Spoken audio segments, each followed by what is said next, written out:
Salut à tous une fois de plus, c'est le frère Jack par la manifestation La Grâce de Loba, par l'enseignant mandaté Zoulassant. Donc nous allons continuer toujours par rapport à ce que nous pouvons recevoir dans cette réalité de visible.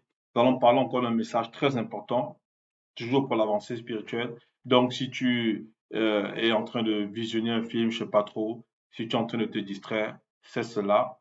Arrête tout ce que tu fais, tu prends le temps pour écouter ce message. Déjà avant, faudrait pas oublier que Bible, Kalatambale, ce rouleau magnifique, formidable, extraordinaire est manifesté pour toi, est manifesté pour moi, est manifesté pour tous ceux qui ont l'amour de la vérité dans cette réalité du visible. Donc, on va rentrer ici dans le message. On va aller dans Wonja. Dans Wonja, c'est le nom, véritable nom de ce puissant patriarche, ce puissant Mutupeta Mudi, donc prophète, donc homme de Loba, puisqu'il a été mandaté par le grand des choses. Et ici, là, on nous fait comprendre que, voilà, le titre par rapport à son livre, c'est la prise de contact et vision du futur. Donc, on prend contact avec ces personnes-là qui se sont, on va dire, qui sont éloignées du verbe, qui sont éloignées de la parole. Et maintenant, ils propose, il parle pas, il propose pas, mais il montre maintenant par rapport à la vision qu'il a eue par les yeux de son esprit de ce qui va se passer dans le futur.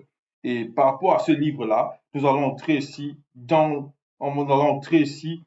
le retour des exilés graciés. Donc, c'est un paragraphe, on va dire, de son grand livre, donc de Wonja, le véritable patriarche, dont son vrai nom c'est Wonja. Ici, là, bon, dans la Bible classique, ils l'ont appelé Ésaïe. Dans le verset, chapitre 14, déjà on va lire le verset 1, voilà ce qu'il est dit. Car le verbe de Loba aura compassion des non-initiés, de ceux de Tindi, virgule.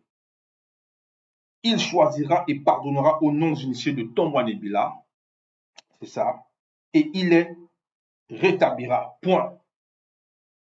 Les blancs et les sans mêlés qui ont reçu la grâce se joindront à eux, virgule, et ils s'uniront à la maison de Tindi. Point. Donc ici, on peut comprendre voilà les phrases que Wonja a prononcées à son temps, à son époque. Il est en train de dire ici, car le verbe de Loba aura compassion des non-initiés de ceux de Tindi. Oui, des non-initiés de ceux de Tindi. Donc Tindi symbolise qui Tindi, son véritable nom, c'est ça, c'est Tindi. Et il s'appelle aussi Tomwanebila. Donc c'est un patriarche, jadis dans les temps, c'est-à-dire qui a honoré aussi Tété pendant sa grâce. Dans les Bibles classiques, ils lui ont donné le nom de Jacob, mais son vrai nom c'est Tindi. Ou bien encore Tomwanebila, qui veut dire remporter la victoire. Il choisira et pardonnera aux non-initiés de Tomwanebila, donc ces non-initiés-là, de ce peuple-là, qui symbolise aussi cette grande partie de Wassé-Moutanga, bon, Wassé-Moutanga, on va dire, c'est-à-dire aujourd'hui, vous allez appeler ça l'Afrique Wassé, donc Moutanga, c'est le central, c'est la zone centrale. Maintenant, ça n'a rien à voir avec ce que les gens peuvent voir aujourd'hui, mais c'est de ce partage-là que sont-ils les 13 tribus et non les 12 tribus, comme ils vont le dire dans les fausses Bibles classiques. Et on dit ici, il les rétablira. Donc, il ici s'est mis pour qui? Il dit bien le verbe de Loba. Parce que ces non-initiés-là, ils ont connu l'exil. Voilà pourquoi le titre par rapport à ce paragraphe-ci, le retour des exilés graciés. Ils ont connu l'exil. Donc maintenant, pour revenir là, puisqu'on dit retour, ça veut dire qu'ils étaient quelque part. Donc ils reviennent de là où ils ont été. On va dire, ils ont été chassés pour certains. De là, ils ont été déportés. Donc ils reviennent à la base, ils reviennent à la source. Et on dit bien des exilés graciés. Pourquoi le mot gracié apparaît? On va le comprendre. Déjà ici, il dit, il les rétablira. Il va les rétablir aussi. Comment ça aussi? On va le voir tout de suite. Les blancs et les sans mêlés qui auront reçu la grâce se joindront à eux et ils s'uniront à la maison de Tindi. Point. Déjà, ce qu'il faut comprendre, c'est que ce que ce patriarche est en train de dire par rapport à la vision du futur, il dit, il dit des choses qui se sont accomplies par rapport à la réalité que nous vivons, des choses qui, lui, dans son présent, dans le futur, là, qui va s'émouger, ce que nous vivons, qui va se donner encore d'autres réalités, c'est-à-dire des temps même bien avant, même après le temps que nous vivons à cette époque-ci, il dit il y aura des non-initiés qui vont revenir. Aujourd'hui, on peut le voir, il y a des non-initiés, c'est-à-dire des noirs, qui se retrouvent, que ce soit sur les fragments du continent, en Amérique, en Haïti, ainsi de suite, même si les îles, on dit île Maurice et d'autres, tout ça, bref, ils sont un peu partout dans le monde. Et parmi eux, il dit bien, il y aura des graciés qui vont revenir à la base. Donc ici, c'est le retour. Et ce retour-là se manifeste comment? Parce qu'on sait qu'ils ont été déportés à la base. Donc il y a une source, il y a une source premièrement. Ça s'est passé comment? On va voir ici l'exemple. Dans Origine, quand j'ai dit l'exemple, déjà, où ça a commencé même, cet exil-là. comment ça a commencé. On va aller ici dans le livre de Bébouté dit chapitre 11. Bébouté dit chapitre 11, on va lire à partir du verset 14. Donc ici, c'est lorsqu'il s'agit, c'est-à-dire Mudjimar Biko qui s'est dit avait fracassé le fragment, avait fracassé le continent, c'est-à-dire il y a des fragments, des petits fragments qui se sont éparpillés. Dans le continent, c'est Wassé, dans le Mounielé, c'est Wassé, c'est-à-dire ce que bon, c'est appelé aujourd'hui l'Afrique qui est le plus vaste, la plus vaste étendue de terre qui puisse exister, qui existe même jusqu'à nos jours, qui existera à jamais. Maintenant, ils vont faire les fausses cartes, ils vont dessiner l'Afrique comme ça, plus petit. Ils vont dire non, le continent nord-américain, presque comme l'Afrique, vous voyez. Et ils vont parfois dessiner l'Europe assez grande, telle sorte qu'on aura l'impression que non, l'Afrique est moins petit. Mais tout ça, c'est la géopolitique. Maintenant, nous ne sommes pas parler de la politique. On doit seulement avoir le discernement pour comprendre qu'il y a des pays à Ouassé aujourd'hui, peut-être ils appellent ça aujourd'hui le Mali, peut-être ils appellent certains, peut-être même le Congo. Mais vous voyez la superficie de ces pays-là. Ils sont combien de fois, peut-être les deux, même s'il y a peut-être toute l'Europe. Donc, c'est un peu pour que vous puissiez avoir un peu le discernement pour comprendre pour ceux qui ne l'ont pas encore. Donc, déjà, dans ce livre, on l'a dit ici, Moutat Bébouté dit chapitre 11, on lit à partir du verset 14, parce qu'il est dit. Et c'est à partir de là que Moudima Biko qui s'est dit, c'est-à-dire l'entité château machin domaine de la nature, dispersa plusieurs non-initiés sans mêler et certains animaux sur plusieurs différents blocs, comme on l'a dit tantôt, des fragments du continent, donc continent avec C majuscule. De là, les non-initiés s'unirent avec des sans-mêlés et donnèrent naissance à la race des Milato-Chola. Point. Verset 15, il est dit, elle, avec E majuscule, donc elle ici, c'est mis ici pour l'entité, changement de nature, dispersa également les blancs et certains animaux sur plusieurs autres différents blocs des fragments du continent. Point. Donc nous remarquons ici que cette facette-là, où on retrouve des hommes noirs non initiés avec des hommes blancs et sans mêlés sur différents fragments du continent, c'est-à-dire autres que Wassé, ça s'est passé il y a dès l'origine. Donc, il y a eu fracture, il y a eu c'est-à-dire l'entité humaine a fracassé, on va dire, la face, on va dire comme ça, du continent. Et il y a eu des fragments qui se sont disloqués. Et ces fragments-là que sont partis des non-initiés parce qu'ils faisaient n'importe quoi. Et c'était une punition. Et maintenant, dans le fil du temps, puisqu'il y a également une défragmentation, il faut comprendre par là que l'entité changement de domaine est au-delà du temps et de l'espace. Donc, lorsqu'elle frappe, ça ne s'arrête pas à un an sur le temps que l'homme peut concevoir aujourd'hui. Déjà, qu'à cette époque-là, le temps était encore bien plus long qu'aujourd'hui. Mais là, il y a eu une défragmentation, donc il y a eu, on va dire, une onde de choc. Et bien plus tard, même les siècles qui sont passés, on va voir la colonisation qui se manifeste. Avant la colonisation, il y a même l'esclavage, on va dire, du peuple noir non initié. Ce n'était pas des initiés, des non-initiés qui ont été emmenés en esclavage sur des îles un peu partout, Haïti, Jamaïque, Martinique, tout ça, Guadeloupe, bref, un peu partout là, en Amérique, Europe, bref.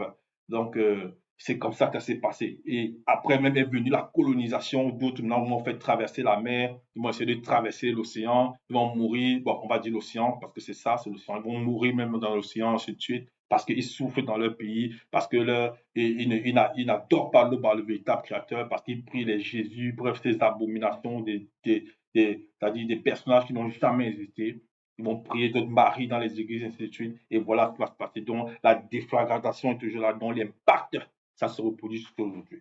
Donc, on voit un peu, voilà ce que Wanja, il est en train de dire que maintenant, malgré tout cela, le verbe de Loba aura compassion des non-initiés de ceux de Tindi. Oui. Pourquoi? Parce qu'à Tombalébila va jaillir une source.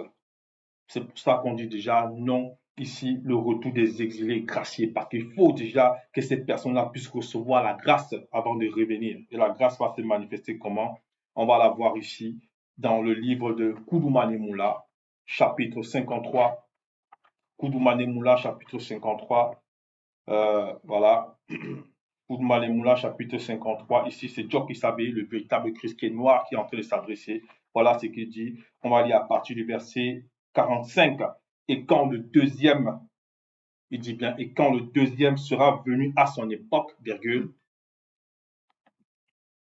il convaincra plusieurs non-initiés blanc et sans mêlé en ce qui concerne le péché, la justice et le jugement. Point. Donc, lorsqu'il parle ici du deuxième, il s'adresse ici, il parle ici de la personne de Mukudumane Ekomba Murundedi, c'est-à-dire Zulu Lassan.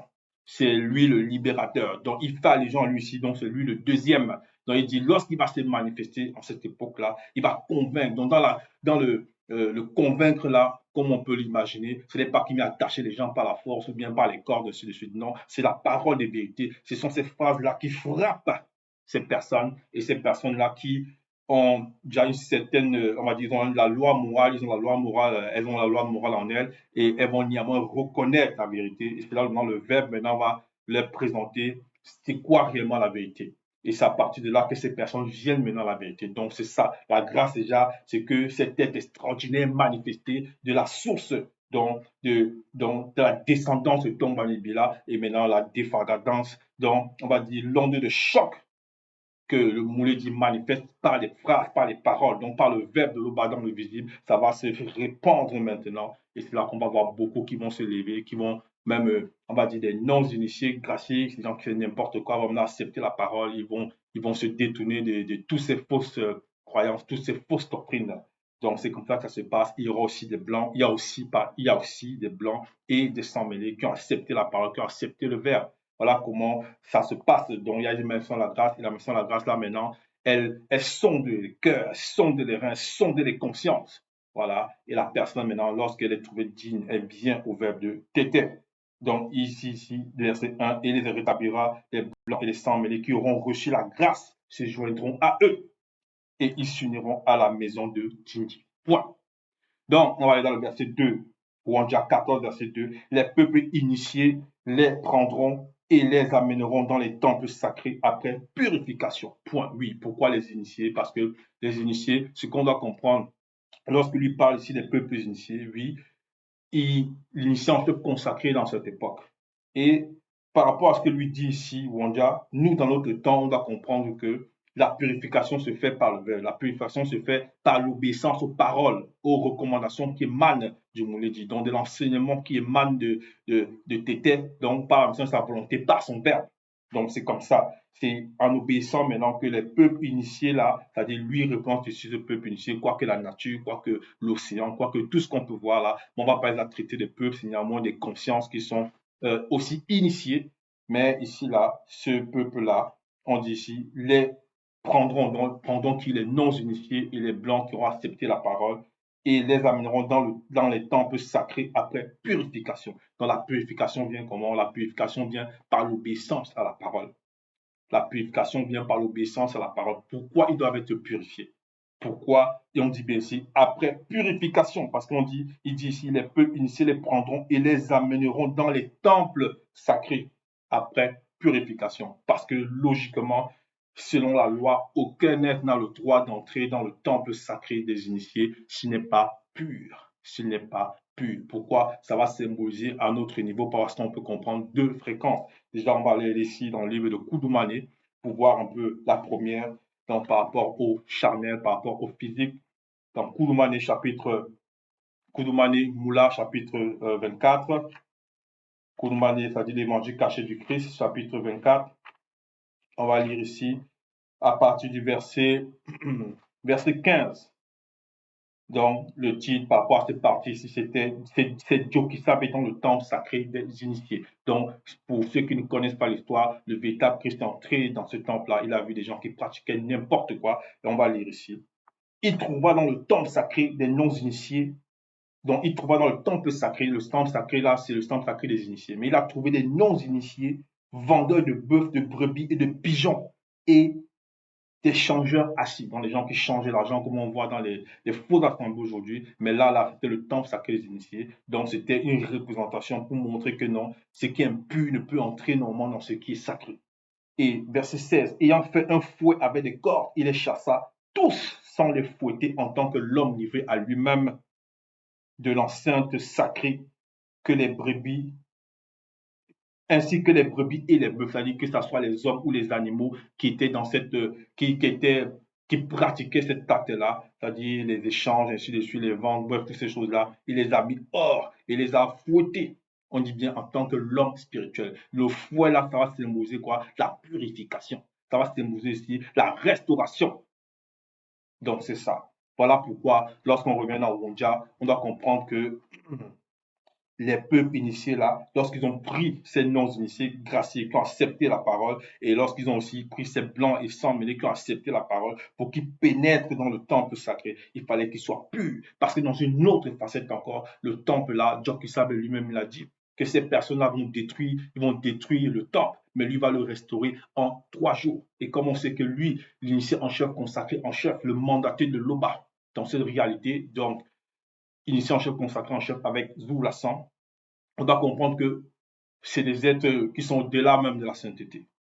Donc, lorsqu'il dit ici, je vais le restaurer mon corps, il parle ici de son corps physique, lorsqu'ils vont le détruire, il va le restaurer en 3 jours. Il est en train de dire que son corps n'est pas sain, c'est pas ça. Il est en train de dire que lorsque son corps charnel va mourir, en 3 jours, il va ressusciter. Maintenant, 3 jours, ça symbolise quoi? Ce n'est pas les 3 jours divisibles, comme on va dire, j'ai vu lundi, j'ai vu mardi, j'ai vu mercredi, quoique c'est encore des noms que, voilà, qui ne viennent pas de Wassé. Il ne faisait pas allusion à ça. Ce n'est pas allusion à ça qui faisait allusion, mais on ne va pas parler de ça aujourd'hui. Néanmoins, toujours dit que c'était 3. Donc, voilà, donc il a restauré parce que le corps là, ça symbolise aussi l'église. Donc, il bassi. Donc, c'est l'église là, ça symbolise l'assemblée des initiés. Ça symbolise l'assemblée des initiés et ça doit être saint parce que tout ce qui était manifeste est saint. Donc, on revient ici dans Wanja 14, on va au verset 3, voilà ce qu'il est dit. Et quand le verbe de l'Oba t'aura donné du repos, après tes fatigues et tes agitations, et après la dure servitude qui te fut imposée par les blancs et les sans mêlés, virgule. Donc, ça s'adresse à ce peuple-là, non initié, qui est gracié. Puisque aujourd'hui, beaucoup acceptent la parole, beaucoup apprennent à mettre des recommandations du verbe de l'Oba en pratique, que ce soit, on va dire, dans différents fragments du continent, dans tous les fragments du continent, oui, et même dans Wassé, dans le véritable unique continent, beaucoup acceptent la parole. Beaucoup acceptent la parole. Donc, si tu es chez toi, tu hésites encore, tu te dis non, mais comment est-ce que c'est possible ce que j'entends? Oui, c'est possible. La libération est là. Il faut accepter réellement ces phrases-là et tu te laisses sanctifier par le verbe de tété. Ainsi, tu verras, puisque le changement est déjà là, c'est déjà d'actualité. On voit ce qui se passe à Wassé. On voit ce qui se passe, ceux qui veulent manifester des guerres entre des pays frères, ceux qui veulent tirer les ficelles pour obtenir des richesses, soi-disant, ainsi de suite. Mais là, Wonja, par l'enseignement, par les phrases qu'il a reçues, donc dans la vision, il dit quand le verbe de l'Oba t'aura donné du repos après tes fatigues et tes agitations. Dans le repos, là, c'est déjà les phrases que tu reçois par l'enseignant mandaté et qui te font du bien. Ce sont ces phrases-là qui te réconfortent, qui t'apprennent à connaître qui tu es. Donc, dans ce repos-là, on dit après tes fatigues et tes agitations et après la dure servitude qui te fut imposée. Donc, c'est tout là, le peuple noir non initié là. Il dit ici, alors tu prononceras ce chant, donc il te fait imposer par les blancs et les sans mêlés. Donc là, on te dit ici, après ce peuple-là, qui est gracié, il est gracié parce qu'il a accepté la parole, il accepte le message de Zoulassan. Il y aura, malgré qu'il y a aussi des non-initiés qui n'acceptent pas la parole, néanmoins, même ces non-initiés-là, inconsciemment, ils vont néanmoins dire, on ne veut plus de Jésus, on ne veut plus de ces fausses croyances, de ces fausses assemblées. Néanmoins, ils le feront. Ils vont essayer d'arranger les choses par rapport à leur peuple. Mais maintenant, les non-initiés graciés, puisqu'il s'agit d'eux aussi, on dit qu'eux, ils vont se lever, ils vont aller au combat, le combat spirituel. Le combat spirituel, donc comme des champions, comme des guerriers et guerrières. Ici, on nous dit, alors tu prononceras ce chant contre les démons et contre le roi non initié de Djombela Moudi. Parce qu'on restaure la personne, on l'appelle, on l'initie. Et lorsqu'elle est initiée, lorsqu'elle est prête, elle va mener au combat contre le monde occulte. Ici, là, et contre le roi non initié de Djombela Moudi, et tu diras 2 points. Et quoi? Le tyran n'est plus, l'oppression a cessé. L'oppression a cessé. Oui, parce que l'oppression, là, ça va cesser. Quoi qu'il advienne, c'est les choses qui ne peuvent, on va dire, là, on ne peut pas stopper cette marche. Personne ne peut stopper cette marche. C'est écrit. Quand je dis c'est écrit, voilà ce que le patriarche est en train de dire ici. Et c'est ça que nous sommes en train de vivre. Beaucoup ne comprennent pas encore, mais on vit déjà cela. Nous vivons déjà cette prophétie. Donc c'est ça. Alors tu prononceras ce chant contre les démons et contre le roi non initié de Djombela Moudi. Djombela Moudi va symboliser ici la porte de l'esprit. Donc c'est ce que ça veut dire. Donc et maintenant, pourquoi la porte de l'esprit? On va dire c'est la porte par laquelle le monde occulte, une des portes comme ça, par laquelle le monde occulte va se manifester dans la tête du visible pour pouvoir frapper les personnes. Mais dans ce temps-là, Djombela Moudi symbolisait aussi, on va dire, un territoire à Wassé, Awase Passé Mikondo. Donc, voilà, dans un territoire en Afrique de l'Est. Et dans cette zone-là, il y avait beaucoup les gens pratiquaient beaucoup le mal, les gens tuaient, pratiquaient les abominations, ainsi de suite. Et en notre époque, il y a toujours eu le mal, il y a toujours le mal, c'est-à-dire toujours eu, c'est bien après la chute. Donc, je parle après la chute. Donc, ici, là, à notre époque, néanmoins, ici, il dit, et contre le roi non initié de Djombela Moudi. Parce que ça symbolise aussi dans une autre facette le monde occulte, puisqu'on a dit ici, contre les démons. Donc ce peuple va se lever pour annoncer la vérité, annoncer la libération. Le libérateur est là. Et aussi, ils vont propager la parole, ils vont avec amour, avec humilité, ils vont se déployer pour que le verbe de Tété puisse aussi libérer un maximum de personnes, quoique le verbe Tété est au-delà de toute chose. Donc, puisque nous aussi, le verbe agit pour nous, nous devons aussi agir selon la vérité. Donc, verset 5, il est dit, Moudima Beko qui s'est dit, a brisé spirituellement le bâton des méchants, la verge des dominateurs. Oui, parce que l'impact que le verbe imprègne dans cette réalité-ci, c'est-à-dire les non-initiés graciés qui sont appelés, qui acceptent le verbe, qui mettent en pratique, ils agissent en étant conscients que le verbe était est là. Maintenant, à un certain niveau, puisqu'au fur et à mesure que la personne grandit spirituellement, elle ouvre d'autres consciences. Maintenant, néanmoins, les non-initiés eux-mêmes ne vont pas comprendre que, mais pourquoi est-ce que je ne veux plus de telle religion? C'est-à-dire qu'ils n'auront certains qui vont néanmoins par la loi morale vont dire, non, moi, même des dirigeants africains qui vont dire, je ne veux plus de ces fausses doctrines, je ne veux plus de ces pratiques-là abominables qu'on veut nous amener, je ne veux pas ces lois-là. Ils vont même voter carrément, ils vont empêcher même certains, on va dire, ambassadeurs des pratiques abominables d'entrer dans leur pays. Ils vont dire, non, je ne veux pas que ces gens-là entrent chez moi parce que ça, c'est une abomination. Alors que lui-même, il ne prie pas réellement l'Oba, c'est-à-dire il n'est pas réellement soumis au verbe de l'Oba. Mais c'est parce que l'impact, donc la déferlante, ça les touche néanmoins. Ça les touche néanmoins. Donc, c'est ça. Moudima Beko, c'est-à-dire à briser spirituellement le bâton des méchants, la verge des dominateurs. Maintenant, ces personnes-là, puisqu'elles sont entrées en Afrique, elles ont amené des fausses doctrines, bref, des fausses croyances. Et c'est comme ça qu'ils ont affaibli ce peuple-là non initié. Et ils ont pris maintenant l'autorité dans leur conscience spirituelle. Ils ont maintenant pris de la domination mentale et aussi la domination physique. Mais là, on nous dit ici que l'antidéchassement champ de la nature va briser cela. Va briser cela. Donc, c'est ce que lui tente de dire sur Wanda par rapport à la vision. Et c'est ce que nous sommes bien en train de voir à cette époque. Celui qui, dans sa fureur, frappait spirituellement avec ses guerriers les peuples. Donc, celui-là, on va lire, par des coups sans relâche, celui qui, dans sa colère, subjuguait les blancs et les sans mêlés, est poursuivi sans ménagement. Point. Oui, parce qu'on nous fait comprendre ici que derrière les blancs et les sans mêlés, il y avait, lorsqu'ils viennent à Wassé, ils viennent en Afrique pour arracher les terres, arracher les territoires, prendre les richesses, mettre certains en esclavage, et ainsi de suite, déporter d'autres, la colonisation, apporter des faux enseignements, des fausses pratiques abominables. Il y a une conscience énormissime spirituelle qui est derrière eux. Et cette conscience-là va être brisée par Moudjima Bekor qui s'est dit. On nous fait comprendre ici sans ménagement, parce que cette conscience-là ne peut résister à la manifestation terrifiante du grand temps de choses. Ici, on nous dit, verset 7, tous ceux connus de la terre jouissent du repos et de la paix. On éclate en chant d'allégresse. Point. Tous ceux connus de la terre. Les connus là, c'est ceux qui ont la, c'est-à-dire, c'est ceux tous ceux connus de la terre, en gros, il est toujours dans la vision. Tous ceux connus de la terre jouissent du repos et de la paix. On éclate en chant d'allégresse. Ceux connus là, c'est ceux qui ont l'amour, la vérité, qui sont sous le verbe de l'Oba. C'est ceux-là on va dire ici, qui ont cette paix que le verbe les procure. Qui ont cette paix de savoir que s'ils quittent ces réalités divisibles, ils savent déjà où ils iront parce qu'ils seront conscients. Parce qu'ils seront conscients. Tous ceux connus de la terre jouissent du repos et de la paix. Voilà pourquoi il ne dit pas jouiront, il dit jouissent parce qu'il parle au présent. Dans l'instant où il parle là, le présent qu'il est en train de voir, c'est ça. C'est ça. Ceux connus de la terre là, c'est ceux qui sont soumis, c'est ceux qui seront sauvés selon le verbe, donc soumis jusqu'à la fin de leur réalité du visible. Jusqu'à la fin, qui sont dans le visible, ils sont sous le verbe de l'Oba.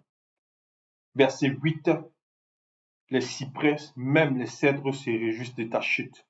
2 points. Depuis que tu es tombé, personne ne monte pour nous abattre. Point. Donc, vous voyez qu'on s'adresse ici à cette conscience-là. Je ne nomme pas encore, mais il faut comprendre que les cyprès, même les cèdres qui vont symboliser par rapport au plan visible, au physique, ce sont des arbres. C'est des arbres que nous voyons. Mais derrière ces arbres-là, il y a aussi des manifestations des entités de grandeur de choses. Mais ce pas des entités qui parlent ici, ce ne sont pas des entités qui parlent ici, parce que cette conscience-là ne peut rien faire aux entités du grandeur de choses. Donc, on nous dit ici, les cyprès, même les cèdres se réjouissent de ta chute depuis que tu es tombé. Personne ne monte pour nous abattre. Point.